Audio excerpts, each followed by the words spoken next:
The day Margaret Collins took a chainsaw to our 180-year-old oak tree, she didn't just fell a living monument. She shattered every memory my wife and I had woven beneath its ancient branches. But karma, like the roots of that majestic tree, runs deeper than anyone could fathom. I ran my fingers along the rugged bark of our heritage oak, recalling the day Emily and I first laid eyes on it. As an environmental lawyer, I've fought for countless trees, but this one was special. It wasn't just any tree.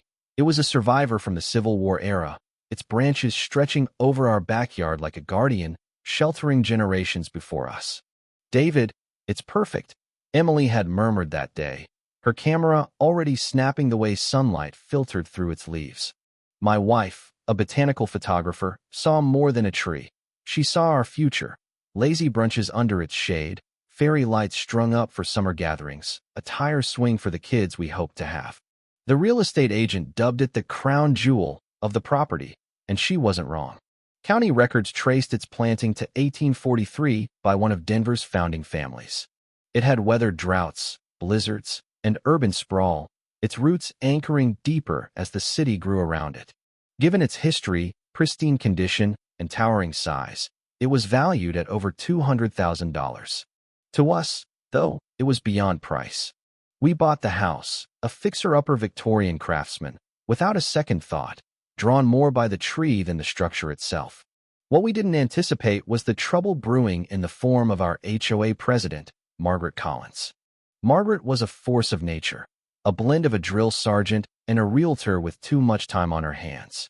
Her gray-streaked hair was always flawless, her designer outfits impeccable, her smile as fake as the uniform flower beds she forced on everyone's lawns. She ruled the Highland Park HOA like her personal kingdom, and our tree, it seemed, offended her perfect vision. Our first run-in came 3 months after we moved in. I was in my home office, poring over a wetlands case, when Emily stormed in, her cheeks red with fury. "Look at this," she said, shoving a letter in my face. It bore the official HOA letterhead and Margaret's sharp signature, claiming our oak's leaves were excessive debris that lowered property values. It demanded we remove the tree within 30 days or face fines. I chuckled at first. How could anyone seriously target a tree older than the HOA itself? But Margaret wasn't joking. The next day, she showed up at our door, a binder of bylaws in hand, and that icy smile plastered on her face. "Mr. Thompson," she said, peering past me, "I trust you got my notice about the tree issue." "Margaret," I replied evenly, "that tree's older than both of us combined. It's historically protected and in perfect health. There's no issue here." Her smile tightened. "History's nice, David, but progress matters more. That tree's a liability. One storm, and," she snapped her fingers, "disaster." My lawyer instincts flared. "It's been professionally evaluated. It's healthier than most trees half its age." "We'll see," she shot back, spinning on her heel. "The HOA board meets next week. You should come." That night, as Emily and I sat on our patio watching the sunset gild the oak's leaves, we knew this was only the start. The branches creaked softly in the breeze, like a warning, their shadows flickering across the grass under our string lights. "She won't stop, will she?" Emily asked, resting her head on my shoulder. I pulled her close, feeling the fight ahead. "No, she won't. But neither will we." We had no idea then how far Margaret would go, or what we'd risk to save our tree.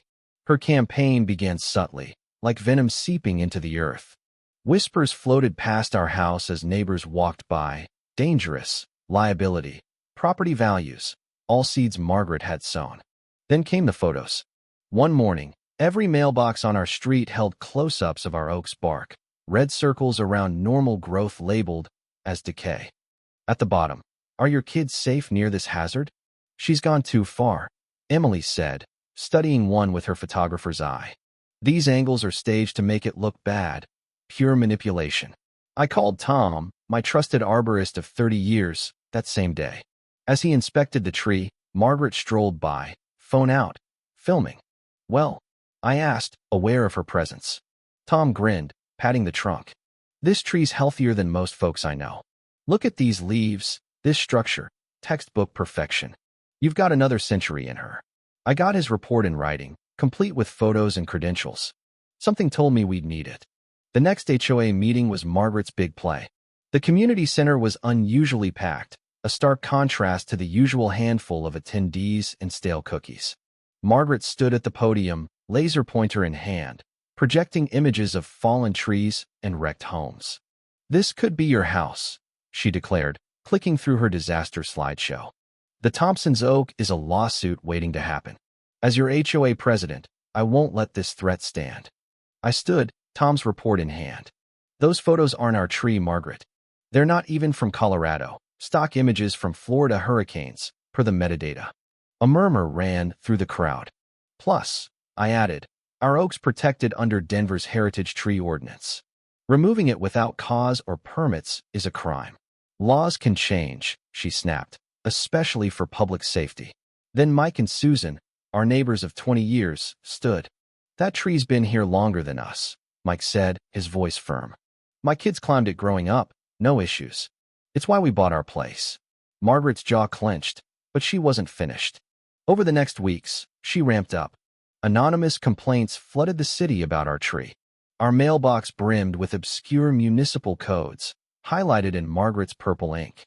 Then came the experts, a new arborist every few days, hired by the HOA, none with legit credentials, all finding serious issues. "She's desperate," Emily said one night, sorting threatening letters. "These signatures, they're all the same handwriting." Before I could reply, my phone pinged, a security camera alert. A figure lurked near our oak in the dusk. We raced to the window and saw Margaret hammering copper nails into the trunk, an old trick to poison a tree. I photographed and removed each one, fury shaking my hands. "She won't stop," Emily whispered, fear in her voice now. I hugged her tight, her tears soaking my shirt. "No, but she just stepped into a legal territory." Then came the chainsaw. It tore through my morning calm like a nightmare. Emily burst into our room, pale. "David, they're here." I bolted outside, barefoot in pajamas, and froze. 3 men in orange vests were slicing into our oak's trunk, Margaret watching with a smug grin. "Stop," I warned. The workers hesitated, glancing between us. "This is private property, and that's a protected tree. This is illegal." "Show him the papers," Margaret ordered sweetly. A worker handed me a crumpled document. "This is fake," I said, spotting the forged city arborist's signature. "I know the real one. And you need homeowner consent." "It's a safety emergency," she countered. "HOA bylaws don't trump state law or property rights." I cut in, dialing 911. Then we heard it. A deep, gut-wrenching crack. They'd cut too far. "Move," I yelled, pulling Emily back. The workers scattered, Margaret's smirk fading as the oak began to fall. Time slowed as 180 years of history crashed down, landing, by fate, on Margaret's shiny new Range Rover, crushing it like tinfoil. "My car. My $60,000 car," she shrieked, jabbing a finger at me. "This is your fault." "No," Emily said, snapping photos. "This is yours. You hired them to illegally cut our tree. It's on video." Neighbors poured out, filming. Mike and Susan called the cops. The workers bolted, one muttering, "You said you had permits." Police arrived, then a Parks and Rec rep. As they took statements, Emily and I stood by our fallen oak, her tracing its rings, Civil War, World Wars, all there. "We'll keep its story alive," I promised, tears in my eyes. In court, Margaret's email clinched it. "Find someone to say what we need about that tree. Money's no object. I want it gone by spring."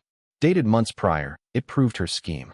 She'd sued us for her car, but our countersuit exposed her corruption, forged records, pocketed fines, intimidation. The tree workers confessed she'd bribed them. Tom testified the oak's $200,000 value, its loss immeasurable. Margaret admitted it all on the stand, her polish cracking. It didn't fit my vision.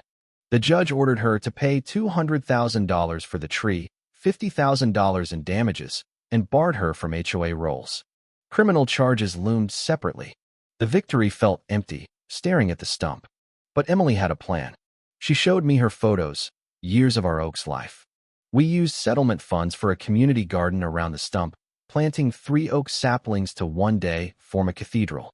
At the opening, neighbors came, Mike and Susan with grandkids, Tom with flowers. Kids placed painted rocks with wishes. As cardinals nested in a sapling, Emily squeezed my hand. Life finds a way. Margaret tried to kill beauty she couldn't control, but she united us instead. Some fights, even lost, grow something greater.